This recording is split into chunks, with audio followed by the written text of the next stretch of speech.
Ek het so 2 jaar gelede, 2-3 jaar gelede, toe praat ek met 'n predikant, en ek sê vir hom, hoe is dit dat 'n predikant sy gemeente in toom hou? Hoe praat hy met hulle? Waar kom die inspirasies vandaan? Buiten dat, want ons alledaagse goed is wat ons ook deel wanneer jy met mense praat. En ek sê vir hom, hoe ek dit sien, minstens, is dat jy het jou ouderlinge, kleakens, predikant gaan doen sy huisbesoeke en al die dinge, en hy kry hierdie prentjie oor die gemeente. En hy weet wat, hierdie een korte gebed vir daai ene, so 'n bietjie huismoles, daar's 'n bietjie drama, né? Soos almal se huise maar dan gebeur daar al fascinerende dinge op 'n Sondag wanneer hy die preek doen. Dan stap hy en dan stel jy voor vir die dames wat 'n bietjie ouer is, if the shoe fits wat, maar daar's hierdie 2 ou tannies, hulle stap by die kerk uit en hulle loop so arm aan 'n arm. En die een tannie kyk vir sy kyk so vir haar vriendin en sy sê, weet jy, ek voel of die dominee vandag met my gepraat. En dan dink jy, ja, wragtig, hy het eintlik met jou gepraat. Maar Jesus het dieselfde gedoen. Want deur my hand, ek kan nou nie sien nie, maar gaan ek hier by? Ek kom by. Wat het ek in my hand dan? Wat klein, hè? Nee. Vat hem? Vat hem. Nee, ook nie. Waar is het klippie? Maar meer kry ek 'n korreltjie sand. Dis 'n korreltjie sand. Dan dink jy, okay, mosterdsaadjie, korreltjie sand, get to the point. Die punt is, Petrus se naam was nie altyd Petrus nie. Sy naam is Simon. Wie weet wat beteken Petrus? Weet iemand? In Grieks, Petros. Het beteken rock. En jy weet nou mooi hoor wat ek sê vandag. It means rock. Maar Simon beteken korreltjie sand. Dis wat dit beteken. En toe Jesus vir Petrus roep, die eerste keer, en vir hom sê, jy volg my. Wat hy nie gesê, en dis baie keer wat ons doen in ons lewens, jy het 'n roeping oor jou lewe, en ons hou daarvan om dit te doen. Nee, ek nie, Here. Moses.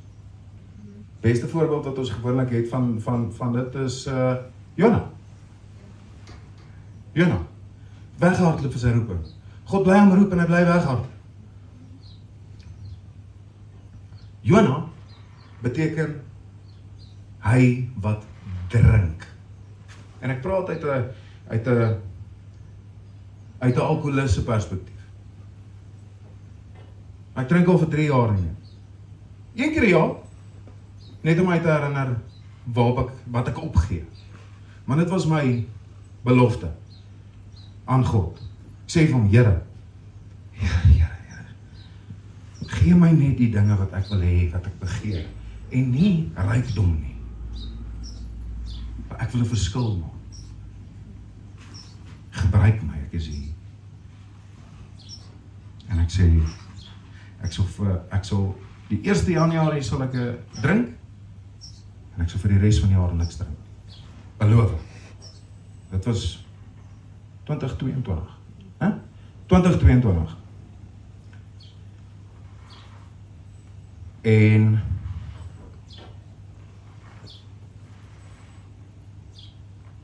ek sê, Here,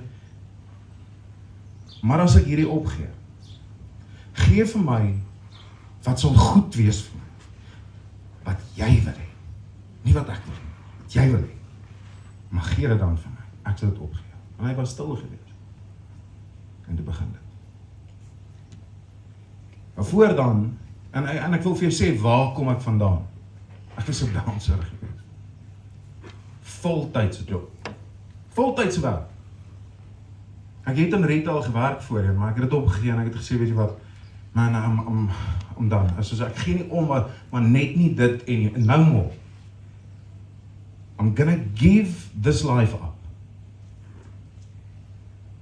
En ek het vir 'n jaar as 'n bouncer gewees. 'n volle jaar. 4 aande 'n week. Maar ek weet nie hoeveel keer in die lewe, en ek gaan nou maar, ek weet ons is 'n mooi oggend, wat ek al, maar ek is ook 'n mens, né? Wie hou daarvan om gemoer te word? Niemand. Ek ook nie. Ek het moeg geraak daarvan. Okay? En in 2022, toe sê ek vir Here, gee vir my wat sal goed wees vir my. En ek het my podcast begin. En nie net dit nie. Is soos en ek wil hierdie vir jou, want like daar's soveel mense, weet al gehoor iemand sê ek wil 'n podcast begin. Enigiemand? Okay, nee, alright, jy weet nie van daai mense uit julle familie nie. Okay. Ek weet baie. Ek sien van hulle. Okay. En so ek begin met my podcast en ek wil vir jou uitwys hoe dit werk vandag. Hoe roeping lyk. Né? Ek kan nie vir jou sê waarheen dit gaan. Maar ek kan vir jou sê waar ek nou staan. Tot hier. Hè? Ek vervaardig 10 episodes. Ek gaan op TikTok, ek nie werk, hulle het my gefire. Want ek het een aand moeg geraak daarvoor dat hierdie ouens my slaan en toe slaan ek terug en toe sit ek probleme. So, maar, beste ding wat nog ooit met my kon gebeur. Maar ek wil sê hoekom.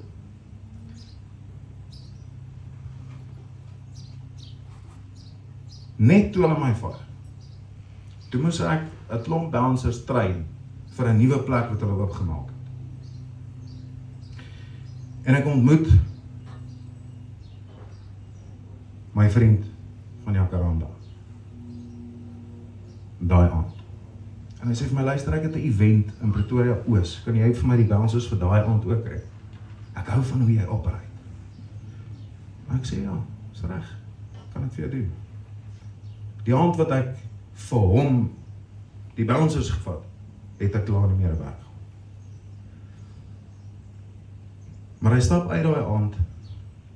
Hy was vir so 'n rukkie by die event gewees. En hy stap uit en ek keer hom voor en ek sê, Tabs, ek het weer 'n vraag. Sal jy op my podcast wees? En hy sê, ja, sure, no problem. Baie mense het dit al vir my gesê. Okay? Ek sien ons kameras op my, maar dis fyn. Ek het al met Demi Limoor gepraat, met Appel, met you name it. Ek het al met almal gepraat. Nou almal sê, ja, ek sê my praat. Nou. 2 weke later gebeur 'n interessante ding. My foon lui, dis Tabs. Hy sê vir my, "Hy wil nog 'n podcast doen." Ek sê, ja, asseblief. Hy sê, moet ek na jou toe kom of gaan ons dit sommer hier by Jacaranda doen? Ek sê, "Ekskuus." Jacaranda, my eerste podcast episode. Ja. Ek het 10 episodes vervaardig daarna. En met daai episodes wat ek vervaardig het ek na Harties FM toe gegaan en ek het gesê, luister boys, ek weet niks van radio. Niks. Maar interessante ding, voordat ek vir Tabiso ontmoet het ek vir hom gesê, ek wil 'n internet radiostasie begin. Jy moet nou mooi hoor. Januarie. Laat jou. Tel ek die foon op. Snake salesman style. Weet nie wie het al dit gehoor nie. Soos hulle sê vir jou, luister, as jy in die mense se huis inloop en jy moet iets aan hulle verkoop, gaan sit in die oom se stoel. Gaan sit op sy stoel. Dan verkoop jy dit aan. Jy vat sy stoel. Jy moet confidence hê, né? En ek tel die foon op en ek is soos, ek wil julle kom sien. En hy soos, waaroor? Ek sê net, maar ek sê as ek dalk. Dis nou, né? That's confidence. Maar dis wat hulle gesê het jy moet doen, so dit doen ek dit. En ek stap aan, en ek ontmoet vir Marius, en ek sê vir hom, hey man, ek weet niks van radio af nie, maar ek het 'n paar followers, en ek het 10 episodes vervaardig op my podcast, elke uur lang, en ek het so net oor die 200 ure se voorbereide TikTok lives gedoen, waar ek boodskappe en goeders met mense deel. Wie van julle het TikTok? Enigiemand? Oh, that's good. Dis gemors. Dis gemors. En al wat hy gesê het, is ek wil vir mense kwaliteit goedjies gee om na te kyk. Dit sin maak, né? Jy kan nie drama kyk en nee, asseblief. Net nie dit nie. En ek sê, so ek het niks, ek weet niks van radio af nie, maar how about it? Hulle sê, no problem. Is dit. Vandag sit ek met die slotprogram by HPCV, die Hart Show. En in die oggende wanneer ek die mense groet, dan sê ek, goeiemôre en 'n hartlike HPCV welkom van my, Pieter Motiveer. Ek is jou gasheer tot 1 uur vanmiddag en hierdie is die Hart Show, die hartklop van HPCV. Né? En so begin ek. En nou staan ons 'n jaar en 'n half later. Amper.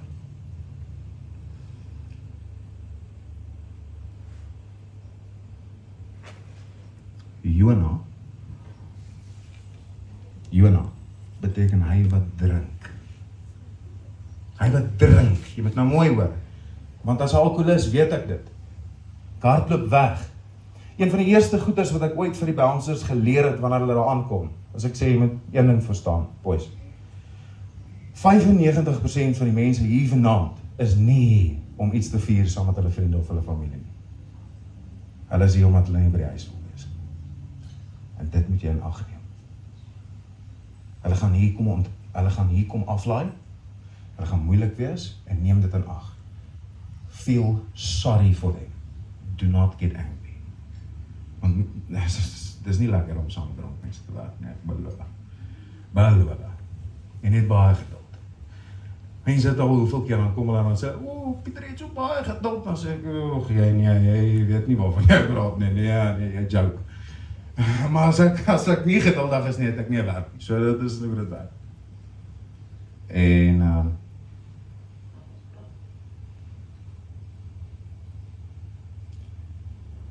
daai mense kom soontoe want hulle wil nie by die huis wees nie. Hoekom wil hulle nie by die huis wees nie? Want hulle is waarskynlik alleen by die huis. En wie wil alleen saam met hulle eie gedagtes het, veral as die duiwel jou jaag? Dis hoekom ons drink. En dis hoekom jy nou weghardloop het hy, wat drink? Kijk, dis wat dit beteken, maar Simon se naam was Simon Bar Jona. Korreltjie sand. Seun van die een wat drink. Hoe mooi is dit nie? Simon, seun van die een wat drink.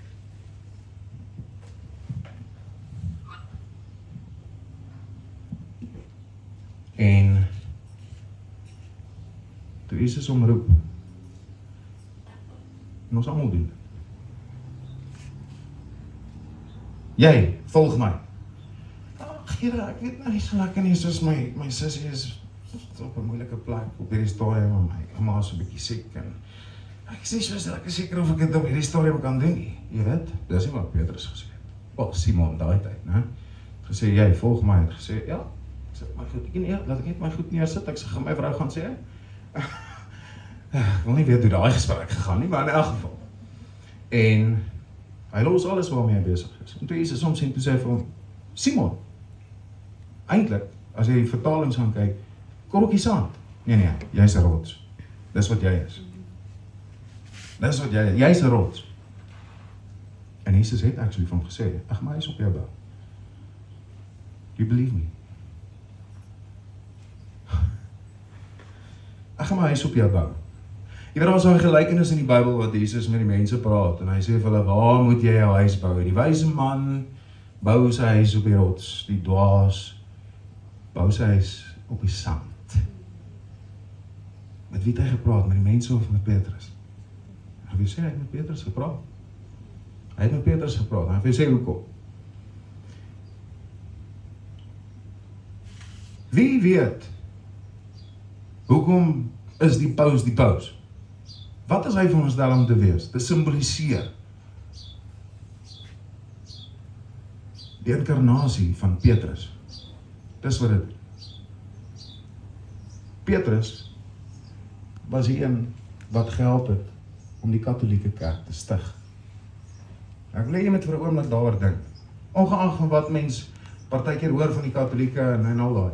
If it was not for them, Christianity today would not be the biggest religion in the world. Dit was Petrus se roeping. En Jesus het dit vir hom gesê, elke keer. Ek gaan my huis op jou bou. Hoekom is Petrus veronderstel om die guardian of the pearly gates te wees?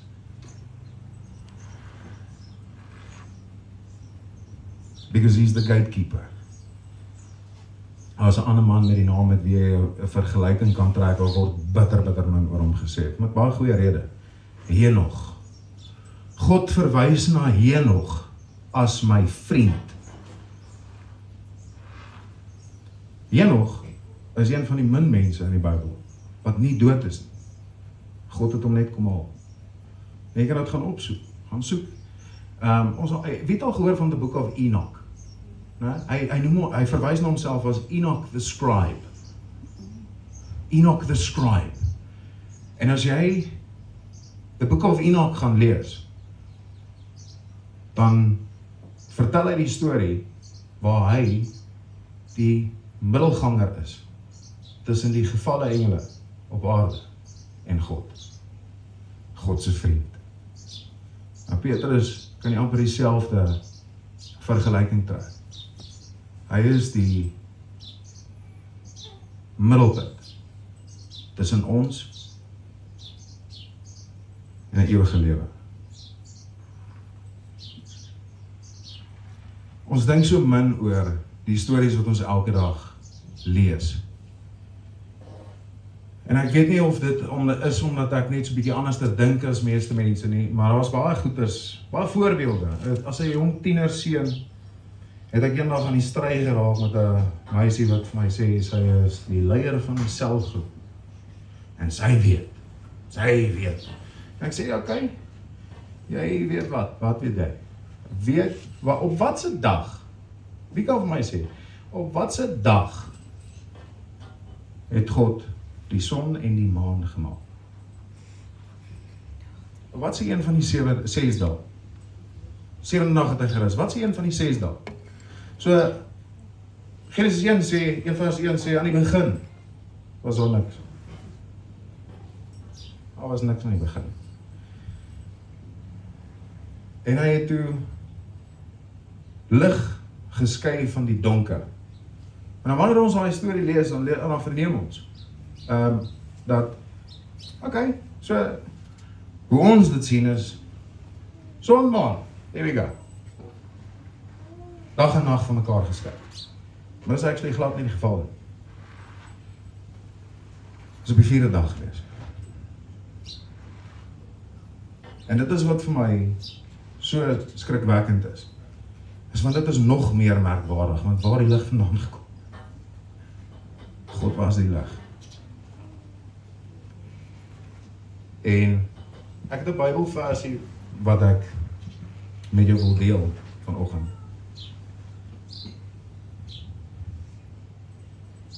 En dit is Jesaja 58 vers 6 tot 7.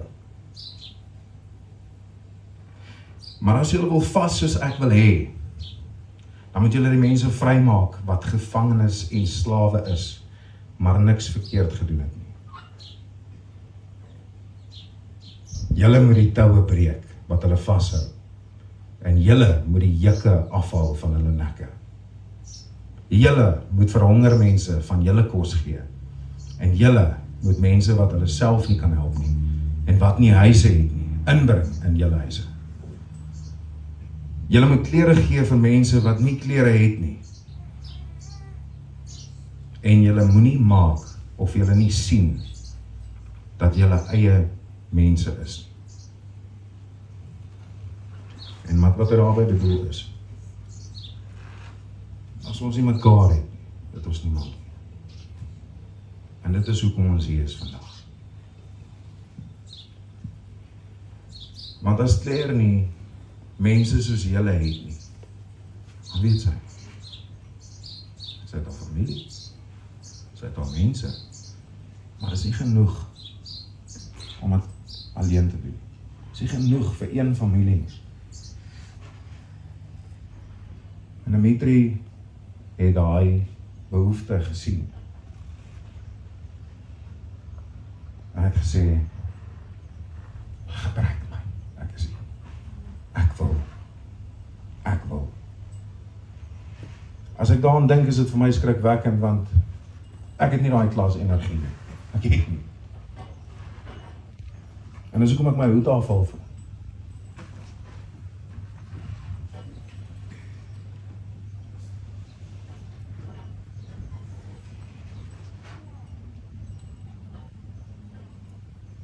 Kan ek vir Tannie weer kom wys? Jy hoef jou bril op te sit die keer, nee, ek beloof. Hierdie keer kan jy sien. Wat is daai? Lippie. Ons ken hierdie as grys. En nou wil ek julle 'n interessante storie vertel. En ou Christian hier, jou tweede naam is wat? Pieter, né? Jy moet nou mooi luister.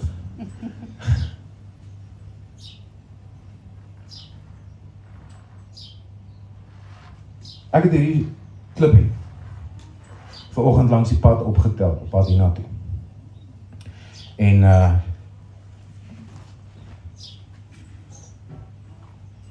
Renée en my meisie was gaaf genoeg geweest om hom vir my met sanitizer skoon te maak en om met olie te bles. Hoe gelukkig is ek nie? Maar hierdie klippie op pad hiernatoe, het ek hom in my hand vasgehou en het vir my 'n storie vertel. Ek jok, hy het nie ek vir 'n storie vertel, maar hy het vir my 'n storie vertel. Wie kan vir my sê waar kom hierdie klippie vandaan? Wie ken hierdie klippie se storie? Enigiemand? Was 'n rots. Hy is 'n goeie antwoord. God alleen. Maar ek sal die klippie se storie vertel. Baie nee, ek sal vertel. Ek sal jou sy storie vertel. Daai stukkie grys vir ons is nieteloos. Dit beteken niks. Voel ons nie ook maar so partykeer nie? Val as ons nie voel dat ons het nie ook 'n roeping oor ons lewe nie? Want mens kyk partykeer na ander mense se lewens dan dink jy, how nice, hulle het 'n calling, hulle het alles. Man, things are just going great. Is dit? Nee, nie soveel nie. Maar ek praat eendag met 'n sanger. Pieter Makat, sy storie. Ja, nou ook, Christian. Ek hoop jy luister. En ek sê vir hom, ken jy hierdie klippie se storie? Ek sê hierdie klippie se storie vertel hom, ek sit hom daar neer, ek tel net 'n stukkie grys op. Ek sê van waar kom hy klippie vandaan? Hy sê van die tuinplek af. Die tuinplek. Hulle verkoop dit in sulke sakke. Ek sê ja, okay. En voorde? Maar nee, hy weet nie.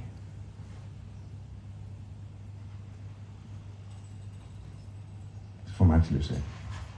Hy kom van 'n krasserplant af. Hierdie is hoeveel millimeter is die? Dis 22 mm klip. Hy kom van 'n krasserplant af. Kyk. Hy het eens deel gevorm van 'n groter klip wat onder grond uitgemyn is. Waar daar goud gemyn is. Nou hierdie klippie is nie goud werd nie. Maar hy het sy ontstaan gevind in die groter deel van die goud. Sy roeping het net nie gelyk soos die van goud nie. Dit beteken nie, hierdie klip het nie 'n storie nie. Daai klip se storie is dat hy vorm deel van die ontvangs by die mooie hartmark daar in Hartbeespoort. Dis waar ek gestop het om hom op te tel volg. So ook waar ek die storie vir Pieter Makat vertel. En dis hoekom ek hom nou gaan optel. Volgende. Dimitri, ek vra hom verskoning, ek het jou vanoggend gebel toe sê ek soos, bro, is daar grys? Ek soek 'n klip. Hy sê, Pieter, ek gaan vir jou 'n klip kry op pad hiernatoe. Nie worry nie. Ek sal jou een kry. Toe dink ek op fout ek van die huis al wat toe sê ek, weet jy wat, ek gaan ons daar by die hartmark verby ry, ek vir my klipie optel. Wat ek probeer sê daarmee is, moet nooit in jou hele lewe dink dat jy is nie iets werd. Want hierdie klippie het 'n bestaan gekry by Hartman. Hy lê dalk daar op die grond tussen die ander klippe, maar dis sy doel. Hy is daar om jou te ontvang en die stof te keer. Mag dalk nie vir jou so lyk nie, maar mens weet nooit. Ek ry eendag in 'n bakkie saam met 'n swart man en ek sê vir hom, hierdie wit ou wat hier langs die pad staan irriteer vir my, ek hou nie van hom nie. Hy staan daar so met 'n ding om sy nek en hy sê vir die mense, repent. Ek is soos, ja, en ek weet nie, dit voel vir my soos 'n belediging, ek hou nie daarvan nie. Dis nie vir my cool nie. Ek hou nie daarvan nie. En hy sê vir my, hy sê, who are you to say what a calling should look like? What if God called him, that man, to stand next to the road and tell the people to repent because nobody else is willing to do it? Ek het so skaam gekry. Kan ek julle net sê, ek het so skaam gekry? Ek probeer my roeping op 'n mooi manier simboliseer. In alle eerlikheid, ek weet nie regtig wat dit is nie. I honestly don't know. But I know one thing. God paves the way for me and you through small little rocks like this. He paves the way to make it beautiful for us to travel on. Party mense se roeping, en sê te sê, is partykeer om opgetrap te word. Dit beteken nie hulle het nie bestaan nie. Dit beteken nie hulle is niks werd nie. Hulle is baie werd.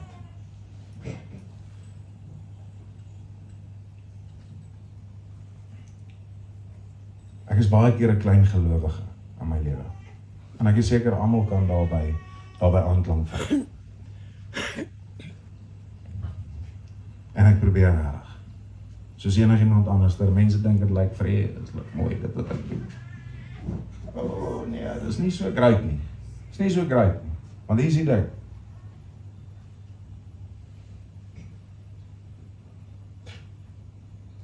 Jou ma is siek. Ons gaan vir operasie. Dan moet nou omgesien word. Sy het jou nodig. Sy het net vir jou.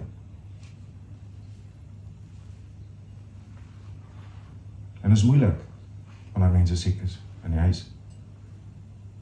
Dan is hierdie wolk wat daar werk. En dit is moeilik om elke dag al deur te gaan. Dit is nie lekker nie. Maar mens kan nie daarvan ontsnap nie. Maak nie saak hoeveel jy glimlag nie, hoeveel jy dit probeer wegsteek nie. You cannot escape it.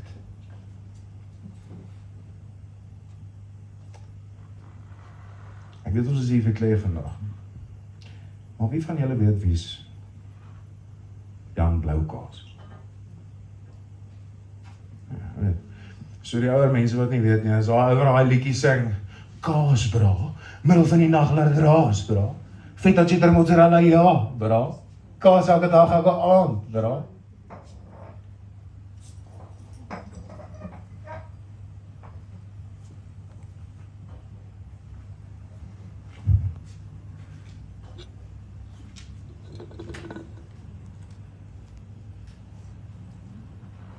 Hy het breinkanker.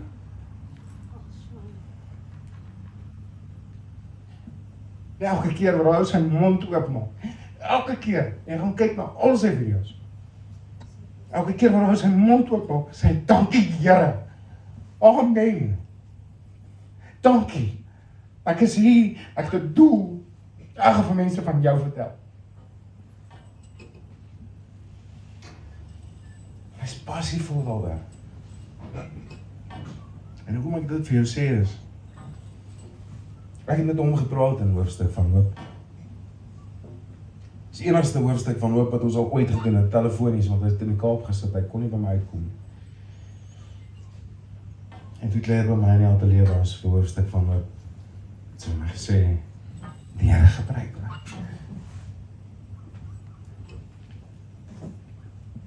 Wat het die Here met my gebruik? Sy is nie hier vandag nie. En hy gaan hiermee afsluit. Maar ek hoop sy sien hierdie. En hy wil vir ons sê, kyk hoe gebruik hy jou. Kyk hoe gebruik hy jou. In jou familie, in jou swaar kry, ons almal het dit. Die rede hoekom ek by soveel aanklank vind by Petrus. Wie van julle kyk hierdie Angel Studios, The Chosen? Wie het al van dit gehoor, wie kyk dit? So jy sal weet waarvan ek praat. Hoe word Petrus se karakter geskryf? En is iets wat mens noodwendig altyd raak lees nie.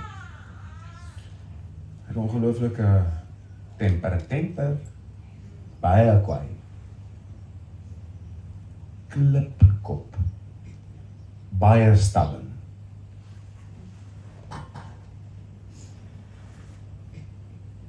Daar is 'n opening in The Chosen, ek dink is die eerste episode, die eerste scene wat hulle skiet, is van Petrus wat 'n ander ou fight.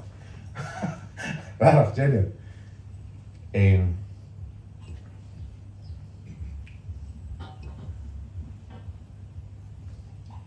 Petrus is in elkeen van ons. Is nie net 'n naam nie. Dis 'n storie wat ons het om te vertel, om vir mense te sê wat jou lewe kan wees. As jy net sou opstaan. As jy net jou net aan die ander kant van die skytjie gooi. Sal Jesus jou 'n visser van mense maak. Want dit is wie Petrus was. Toe Jesus het vir hom gesê het hy al klaar vir hom geweet en vir hom gesê, jy gaan 'n visser van mense wees. En hy het dit gedoen deur sy huis op Petrus te bou. Deur middel van die kerk. En hy sê, gaan nou en gaan vertel vir mense. Gaan maak die mense vry. Soos in Jesaja. Gaan maak die mense vry. Verwyder hulle juk. Hulle swaar kry. Want Jesus sê ook, God, my juk is baie lig. En ons word soms oorweldig met ons eie swaar kry. En ek beloof vir jou, ek kan net om hierdie vertrek loop en ek kan met jou praat, Danielta, met jou praat, met enigiemand. En jy het vir my 'n storie om vir my te vertel. Jy het 'n storie om vir my te vertel. Ons almal het 'n storie. Ons almal weet wat 'n swaar kry. Ons almal weet van verlies. Ons almal. Ons almal sal dit een of ander tyd in ons lewe ken. En ons kan nie weghardloop daarvan af. Ons kan nie. En dit is wat Jean se storie vir my so merkwaardig maak. Is dat hy weet hy het nêrens daarmee te hardloop. Dag wat hy gehoor het hy het breinkanker, het hy dit so aanval. Dis nou al 2 jaar later. Hulle 2 jaar terug vir hom gesê waar hy nou deurgaan. Is hoe hy 2 jaar terug sou lyk. Nee my vriend, daar het 2 jaar gehad om vir almal te vertel.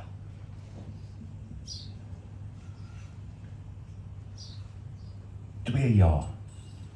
En as jy 'n video van haar ou oopmaak, ek meen, jy vat ouens soos daar, ek gaan nie vergelyking maak, is soos kaasbraal, middel van die nag hulle draasbraal. En elke video van wat jy vir hom kyk, ons praat met daai en dan sê hy, kan ek jou net vertel hoe goed is God vir my? Kan ek jou net gou vertel hoe goed is God vir my? Jesus, ek is lief vir hom. Ons hou daarvan om hardkoppig te wees. Daar is soveel simboliek wat ons mis wanneer ons stories vertel. Jy weet, toe Jesus vir Petrus tot op die water roep. Jy moet net, ons mis dit party. Jesus het nie vir Petrus geroep nie. Petrus het gesê, Jesus, is dit jy, sê vir my, ek moet tot op die water kom. Dat is Petrus se idee. Sê Jesus, kom. Maar kyk vir my. Hou jou oë gerig op my. Moenie wegkyk. Hoekom het hy dit vir hom gesê? En ek wil hierdie net gou vir julle so interpreteer. Wat is die teenoorgestelde van liefde? Nog iemand? By show of hands, wie sê haat?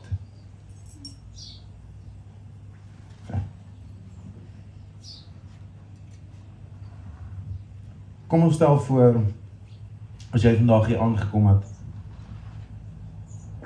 is daar 'n hok gewees daar op die hoek, met 'n groot Rottweiler in. Baie groot en baie kwaai.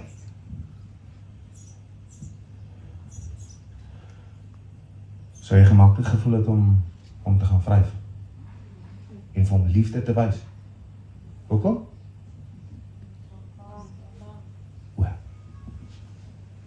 Die teenoorgestelde van liefde is nie haat nie. Dis vrees. Ons haat goed wat ons nie verstaan nie. Ons vrees die dinge wat ons nie verstaan nie. En daarom ek kan nie heeltyd aan die draad. Sorry, dis die ADD. ADD. Ons vrees die dinge wat ons nie verstaan nie. En so, dit is hoekom Jesus vir hom gesê het. Moenie bang wees nie. Kyk vir my, wat is Jesus? Liefde. Hy is liefde. Dus, as ek Jesus in een woord kan opsom, love. That's it. There's nothing more, nothing less. That's it. But the most pure form of it.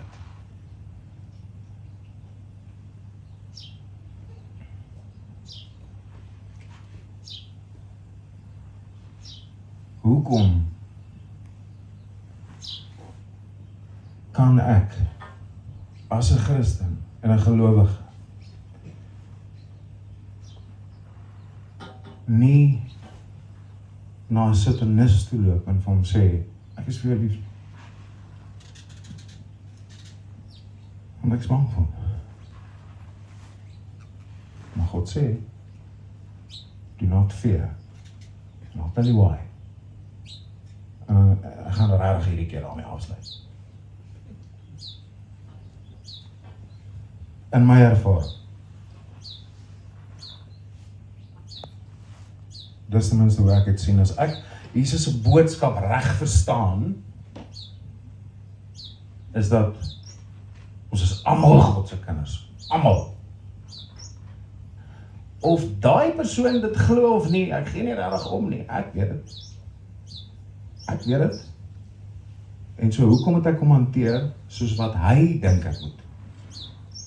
Want hoe ek veronderstel is om hom te hanteer, is hoe ek dink ek moet. En hoe ek dink ek moet, is wat Jesus vir my gesê het.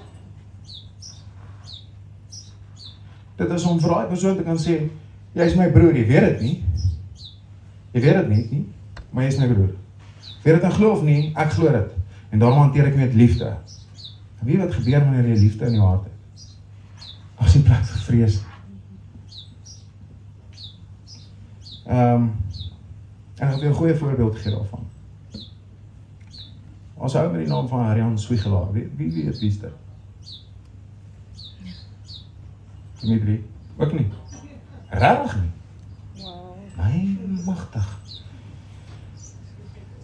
Rian was die hoof van die satanistiese kerk in Suid-Afrika. Het gehelp om te stig, 'n paar jaar gelede. Hy het tot bekering gekom. Weet jy hoe? Hier is iets wat ek verstaan van klein groepies. Jy het van daai boek gegee van klein groepies, né? En ek het al 'n fight gehad met mense. Ek het eendag, een van my TikTok lives, het ek met 'n satanis gepraat. En ek het hom gesê, God gebruik jou. En weet jy, hy het saam met my gestem. Weet jy hoekom? Dis iets wat Rian gesê het in 'n podcast. Ek het nie met Rian gepraat nie, ek het met Anna gepraat. Maar dis iets wat Rian gesê het. Ek het vir hom gevra in die podcast, hoekom kom mense na hierdie kerk toe van julle? Hy sê, want hulle pas nergens anders in nie.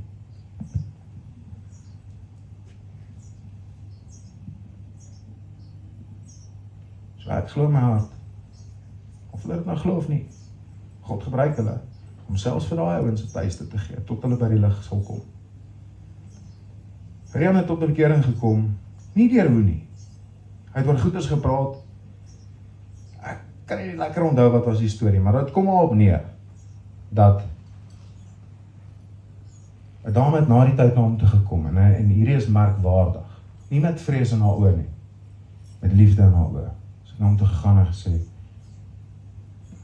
kan ek jou 'n drukkie gee? Want jy moet hierdie verstaan, kan ek jou 'n drukkie gee? En wanneer hy daai storie vertel, huil hy elke keer, van wat ek al gesien, ek het hom al 2 keer dit gehoor sê, elke keer huil hy. Hy sê, ek het in my lewe nog nooit so liefde ervaar. Nog nooit. People who are controlled by fear and even use it to control other people do not know that they are slaves. They do not even know it. Therefore, I pity them. And when I do that, I have now become the Good Samaritan. Baie teenoorgestelde is soos, jy weet, as 'n Christen, die ou wat hy gehelp het, was 'n gelowige, die Samaritaan kan nou was nie. Maar in hierdie geval, neem jy die rol van die Samaritaan aan. En jy is, ek sal vir jou liefde wys. Is niemand anders aan nie, ek sal. Wanneer jy jou hart oopmaak om dit te kan doen, wanneer jy liefde in jou lewe begin innooi, en sê, liefde ten koste van enigiets, ek gee nie om nie. Ten koste van enigiets. Liefde, that's it. Unconditional love. Unconditional love. Vir baie jare in my lewe was ek 'n ongelowige.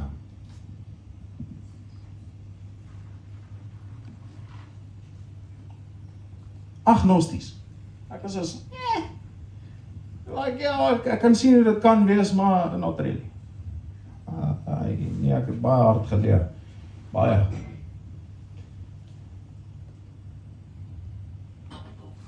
Ek het baie plekke in my lewe gewerk. Ek het baie bad dinge in my lewe gedoen. Ek voel nie altyd tuis as ek in die kerk instap nie. Ek maak altyd die joke en ek sê, as ek met my arms in die kerk inloop, dan kyk mense vir my partykeer asof ek moet aan die brand slaan. If only you knew. Nee. Asof ek aan die brand moet slaan. That's not gonna happen. No way. Maar hulle glo dit, dink ek, in hulle harte. Want ek hoor dit nie daar nie. En ek kon nie 'n tuiste ooit vind in die kerk nie. En toe doen ek wat Petrus gedoen het. Toe doen ek wat Jesus gedoen het. Nou, ek kan nie soos Jesus wees nie. Vir my fout. Ek is vol foute. Vol foute. Dus ek kom ek eerder Petrus' storie gebruik. Ek is soos, hier as hy, be like Jesus, maar ek kan nie. Ek het klaar die foute gemaak en goed, as elkes vergewe, waar al mense ek glo dit, but I also can't turn back the clock. I can't take away the past mistakes and the hurt that I've caused. Ek kan nie. En so ek moet sê, ek kan 'n ander storie kry om jy weet, vir myself te vertel.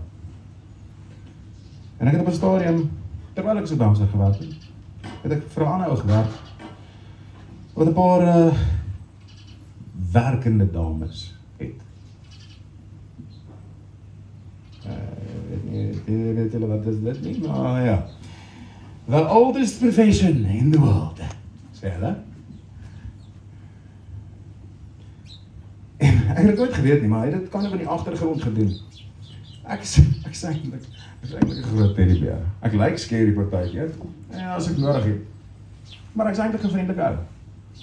En wat hy al, die ou, het baie daarvan gehou, om die volgende te doen.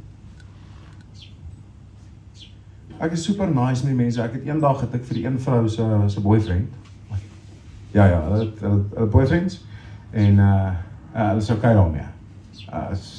Hulle help. Regtig. En dis my verstaan, maar hulle help. En ek vat van my paar skoene, ek sien sy skoene is stik en ek soos, hey bro, hier is hierdie skoene. Ek sal dit vir jou gee. Dan kyk ek die mense so verstom aan, dan weet ek nie, ons hulle soos, hulle weet nie lekker waar om my te plaas nie. Wie wat ek agtergekom. Die ou het in die agtergrond en sê vir hulle, want hy raak kwaad, want hy moet hulle beheer. Hy's 'n pimp. Hy moet hulle beheer. Sê luister, ek stuur 'n groot ou nou na jou toe. Jy moet hom nie kwaad maak nie. En dan daag ek haar op en ek soos, hey, hoe gaan dit? En dan is hulle soos, Ek het nie geweet hy doen dit, maar hy het dit gedoen. Hy gebruik my om hulle bang te praat. En een dag is my instruksies, jy moet hierdie een gaan optel, en jy moet polisiestasie toe vat. Baie sulke, dis altyd sake en goedes, maar in elk geval. Jy moet daar polisiestasie toe vat, jy moet daar rondry, sy moet oral gaan, sy moet 'n kar gaan soek, wat ek soos ek cool. In die oggend klim ek in die kar, maar nou moet ek hierdie vir julle sê. Toe ek motiveer begin het dit begin as 'n Facebook page. Ek het vir 3 jaar 38 likes gehad op my Facebook page. Ek het elke dag gepost. Niks het gebeur. Niks. En op 'n stadium in so Junie 2021, daarom, nadat ek toe nou al my werk opgegee het en hier in Junie maand, toe begin hierdie Facebook page, skielik so begin hy. En ek soos, die feit weet, ek doen niks anders nie, ek kan nie verstaan nie, ek post op selfde tyd wat ek het vir die afgelope 3 jaar, ek verstaan nie wat hier aangaan nie. En in my kop is ek soos, Here, waarmee is jy besig? Wat doen jy? What are you doing? Is dit regtig wat jy wil hê? Ek is nie so gelowig soos die ander mense. What are you doing? Wil jy nou vir my sê, nou is die tyd, ek is nou gereed. 38 word 40, en het word 50, en het word 100, en het word 200, en het slaap vir my stikkend, ek kan nie verstaan nie. Nou ook nou my aanpost, maar ek weet nie wat aangaan. En ek is besig met die Here, en hy is besig om van my te panel beat. In my kop. En nou, in hierdie dag, nou, die spesifieke dag, nou is ek hier in my kop, en ek is besig. En ek klim in die bakkie. Of ek ry met die bakkie en ek stop voor hierdie dame is huis. En sy klim in die kar en sy soos, wie is jy? Het jy Pieter het hy ene gesê, kom nie. Ja, ek weet hy dit vir my gesê, maar wie is jy? Ek sê, ek weet nie eintlik wat jy bedoel nie. Sy sê soos, hoekom lyk jy, dat daar is iets anders daarom jou, ek weet nie, dat something's different. Waarmee sê jy, wat gaan aan? En ek is soos, no way. No way she knows. No way.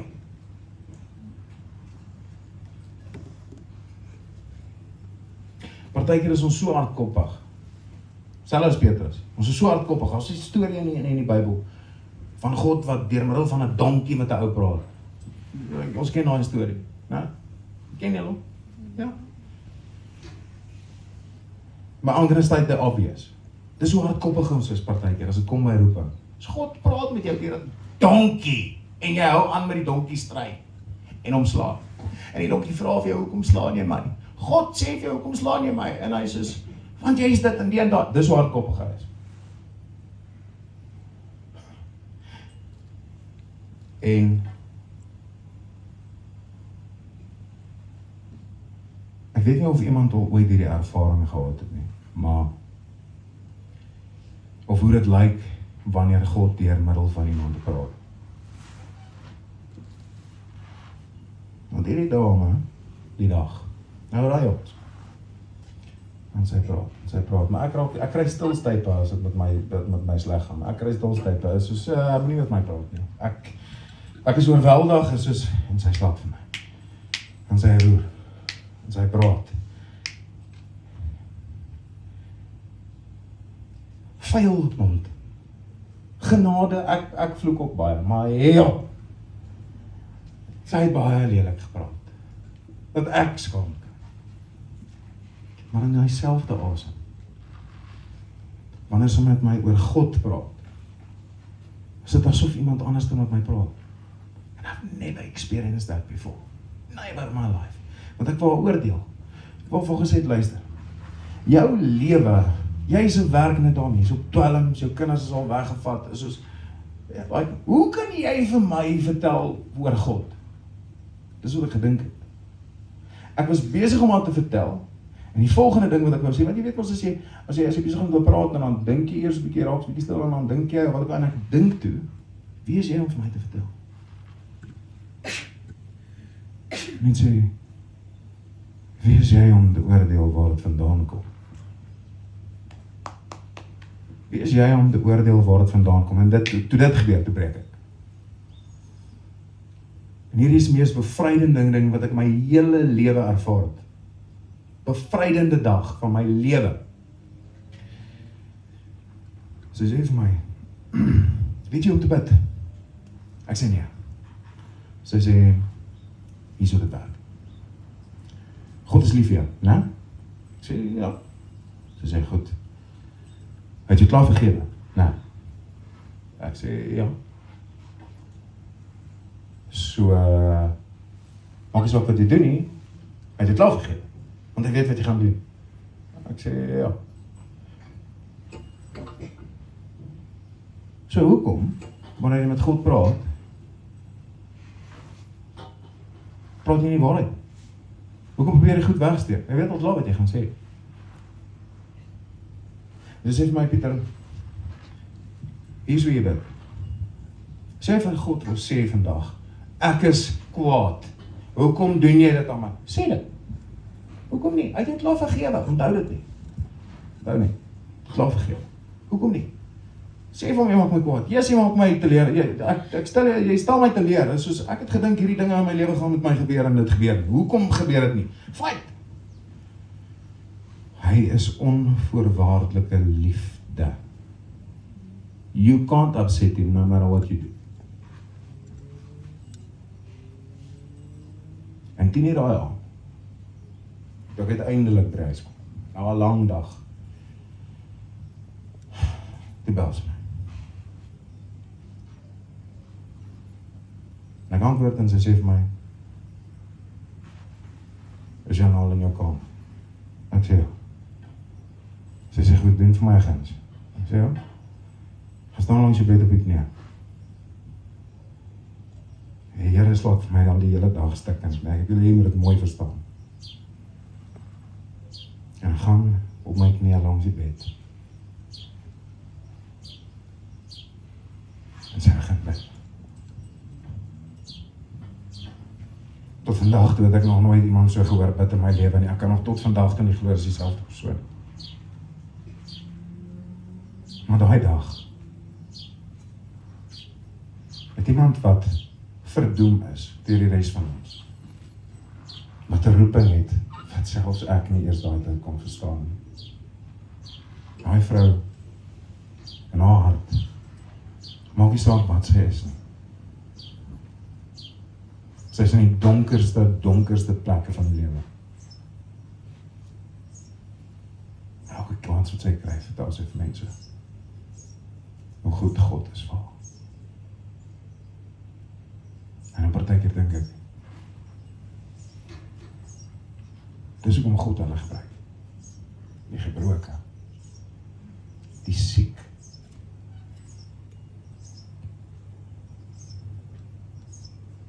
Ek is een van daai gebroke. Ons almal het al ernstig in ons lewe, ernstig gebreek.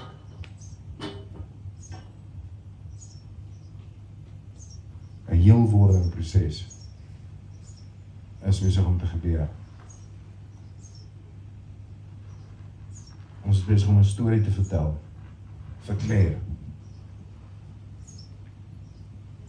Ons het by mekaar gekom vir haar. En uit my hart uit wil ek vir elkeen van julle sê dankie. En ek wil julle ook herinner dat jou roeping hoef nie te lyk soos enigiemand anders se. Jy het dalk nie op iemand se ring opgeëindig nie. Maar dit beteken nie, jy het nie jou roeping nie. En as ek jou met een ding kan laat en jou kan vra vandag,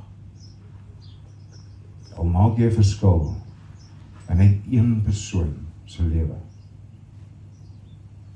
In daai oomblik was dit waarvoor jy geroep was. En as daai roepstem kom, beter jy antwoord. En dankie vir julle gehoorsaamheid vandag. Dit was my voorreg.